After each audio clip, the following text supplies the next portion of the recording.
This isn't a theory, it's basic debt arithmetic. And historically, periods of very high sovereign debt have often resolved, at least partially, through extended periods of inflation rather than through spending cuts or growth alone. The uncomfortable implication is this: the inflation that is eroding retirement savings may not simply be a problem that gets solved.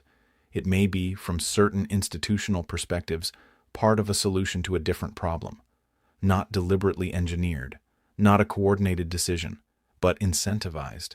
And incentives, in economics, tend to shape outcomes in ways that individual decisions rarely override. This is why people who are waiting for a return to the normal, low-inflation environment of the 2010s may be waiting for a world that the underlying math of sovereign debt makes structurally difficult to restore. Central banks can raise rates. They did. But raising rates aggressively enough to fully extinguish inflation in an economy carrying this much debt creates its own severe pressures on government finances and economic stability. It's a constraint, and constraints shape what's politically and economically possible.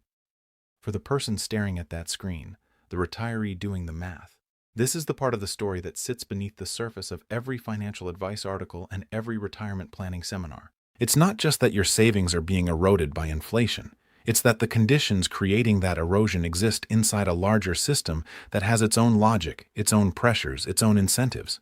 And those incentives don't align particularly well with the goal of protecting the purchasing power of ordinary savers. There are people navigating this pragmatically. The playbook looks different from the one their parents used. Some of it involves assets that tend to hold value when paper currencies are under pressure.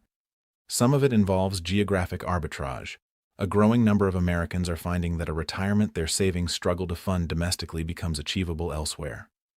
That's not a fringe strategy. It's a rational response to a structural mismatch. Others are building around diversified income rather than a single accumulating balance. Income that can flex with changing conditions rather than depend on a fixed drawdown rate that made sense in one era. But the deeper point isn't strategic. It's structural. The system was never designed to be resilient. It was designed to be optimized for a specific set of conditions that held reasonably true for several decades and have been under strain ever since. Nobody dismantled the retirement dream through a single decision. The conditions that made the system work quietly shifted, and the system kept running as though they hadn't.